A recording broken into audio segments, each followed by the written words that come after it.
The dust motes danced in the slivers of sunlight that pierced the boarded-up windows.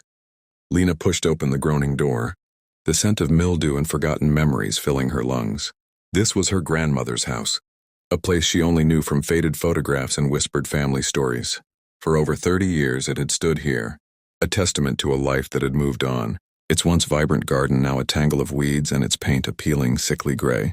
Lena didn't see a ruin. She saw a promise. With a deep breath and a heart full of love, she began. Days bled into weeks as she worked tirelessly. She pulled up the stubborn weeds that had strangled the rose bushes, uncovering the faint, sweet scent of what once was. She scrubbed the grime from the kitchen floor, revealing a cheerful blue tile. She patched cracks in the walls, painted the porch a clean white, and hung new curtains that billowed in the fresh air. Neighbors, who had watched the house fall into disrepair, were drawn to her quiet, determined effort. An elderly man named Mr. Henderson, who had known her grandmother, helped her mend the broken fence. A young family with children brought over a casserole and offered to help with the garden. The community rallied around her, their shared memories of the house becoming the threads that stitched it back together. On her grandmother's birthday, the house was unrecognizable. The garden was a riot of color. The windows gleamed, and the front door was open, welcoming. As the sun set, the house filled with people, the neighbors who had helped, and family members who had traveled far to witness this transformation. Laughter echoed in the rooms that had only known silence. A single tear of joy rolled down Lena's cheek as she looked at the smiling faces. The house was no longer just a house. It was a home again, proof that while a building might be abandoned, love and memories never truly are. The party wound down as the last of the neighbors and family members said their goodbyes. The house, so full of life just moments before, settled into a peaceful quiet. Lena stood in the living room, the moonlight now streaming through the clean windows illuminating the space. She ran her hand along the newly polished mantelpiece, a small smile on her face. As her fingers traced a carved floral pattern, they snagged on a tiny, almost invisible crack in the wood. Curious, she pushed gently. A small hidden compartment sprung open with a soft click. Inside, nestled on a square of worn velvet, was a tarnished silver locket. It was heavy and intricate, etched with a design of twisting vines and blooming roses, motif unlike anything her grandmother had owned. The locket was locked and there was no key. She tried to pry it open, but the clasp was stubborn, sealed by time. Lena was about to give up when she noticed something peculiar. The locket's rose petals were not just a design. They were tiny, movable pieces. She remembered a small puzzle box her grandmother had once shown her, which required a specific sequence to unlock. With a thrill of intuition, she carefully rotated the petals, listening for the faint clicks. The first petal turned smoothly, then the second. On the third, there was a soft pop, and the locket's clasp released. Her heart pounded as she opened it. Inside, there was no photograph. Instead, there was a tiny, tightly folded piece of paper. She unfolded it, her eyes scanning the neat, unfamiliar handwriting. It was a note, but not from her grandmother. It was signed with a single, elegant initial, E. The message was short and cryptic. The truth is not in the sun, but in the shadow of the moon. Remember the melody, for it is the key. Lena reread the words, her mind racing.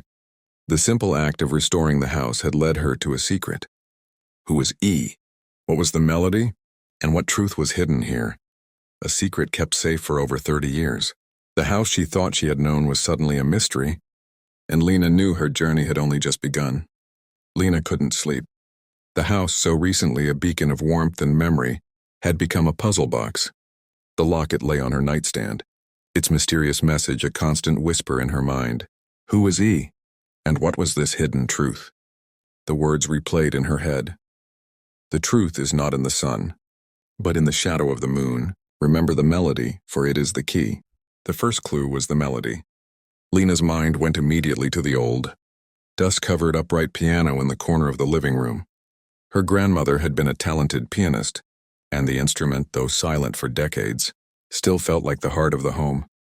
Lena pulled off the protective sheet, revealing the yellowed keys and a stack of old sheet music. She sifted through the papers, but nothing stood out. These were all classical pieces, and none of them felt like a secret. Then a memory surfaced, not of a song, but of a tune. It was a simple, beautiful lullaby her grandmother would hum as she tucked Lena into bed. It wasn't on any sheet music. It was a melody passed down through love, not notes. Lena hummed it softly, the familiar tune filling the quiet room. Her eyes fell on a small, ornate music box on the bookshelf. It was a beautiful thing she'd always loved, but it had never worked. She had tried to wind it up countless times as a child, but the mechanism was broken. She picked it up now, her hands trembling. On its lid, carved from dark wood, was a crescent moon. The shadow of the moon. This had to be it. But if the melody was the key, how could she use it? She looked at the winding key at the back. It was stuck. But as she hummed the lullaby, a sudden wild idea struck her. What if the melody wasn't something to be played, but a password? She gently tried to turn the key again, not forcing it, but humming the tune in her mind, imagining its notes flowing into the mechanism.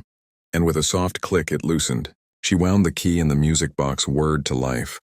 A delicate, tinkling version of her grandmother's lullaby filling the air. As the last note faded, a small, hidden panel on the side of the box sprang open, revealing a tarnished bronze key. The second clue, the shadow of the moon. Lena knew she had to wait.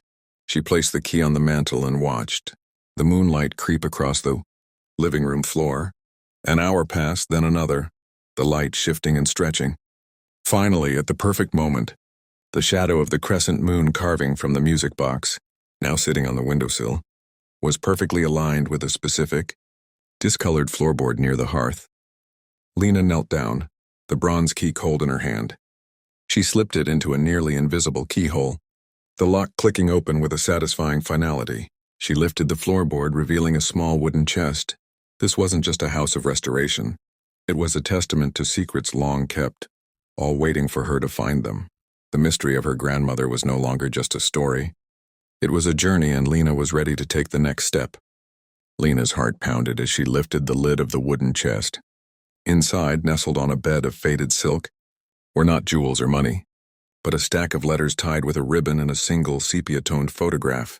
The scent of old paper and dried lavender filled the air. She picked up the photograph first. It showed her grandmother, young and radiant, smiling with an expression Lena had never seen before, a look of pure, unbridled joy. Beside her stood a beautiful woman with kind eyes and a cascade of dark curly hair. Lena's breath caught in her throat. The woman was not her grandfather. On the back of the photo, in her grandmother's elegant script, were two names and a date, Eleanor and Beatrice. Summer of '58, Eleanor. The E from the locket. With shaking hands, Lena untied the letters. She read through them one by one, each page a window into a past she never knew existed. They were love letters written between her grandmother, Beatrice, and Eleanor. They spoke of stolen moments, secret glances, and a love so profound and so forbidden that it had to be kept hidden from the world. Her grandmother's family had been traditional, and the truth of her heart was something she could never reveal. The house hadn't been abandoned because of a tragic event. It was the final meeting place, the only home where their love could truly exist without judgment. The truth from the locket's note wasn't a scandal or a tragedy, but a quiet, beautiful love story. Lena finished the last letter, tears welling in her eyes. She finally understood. The house hadn't just been a place of forgotten memories. It was a silent witness to a love that had to be buried to be safe. By cleaning and repairing it, by bringing it back to life, she had not only honored her grandmother's memory, but had also brought her grandmother's true story to light. The house was a monument to a love that never truly died. Lena carefully placed the letters and the photograph back in the chest. The house, now full of light and life, felt different. It was no longer just a place of her own past, but a place where her grandmother's full, beautiful life was finally completely home. Years turned into a gentle rhythm within the restored walls. Lena had settled into a quiet, peaceful life, the house now filled with the warmth of her own memories layered upon her. Grandmother's. The rose bush, now thick and lush, climbed the trellis beside the porch, its velvety red blooms a constant reminder of Eleanor's love. Lena often sat on the porch swing in the evenings watching the moon rise. She would listen to the creak of the swing and the rustle of the leaves, feeling a quiet presence beside her. The mystery had been solved, the truth revealed, but the real treasure wasn't the secret. It was the love it contained. The house was no longer just a home. It was a testament, a living echo of a life lived fully, and a love that had defied time. One evening, as the moonlight spilled through the living room window, It landed on the small music box on the mantel. Lena walked over and wound it, the familiar lullaby filling the air. She smiled, not just for herself, but for the two women who had once loved in secret. This house, once shrouded in silence, now sang with their story, a melody of two hearts finally brought into the light.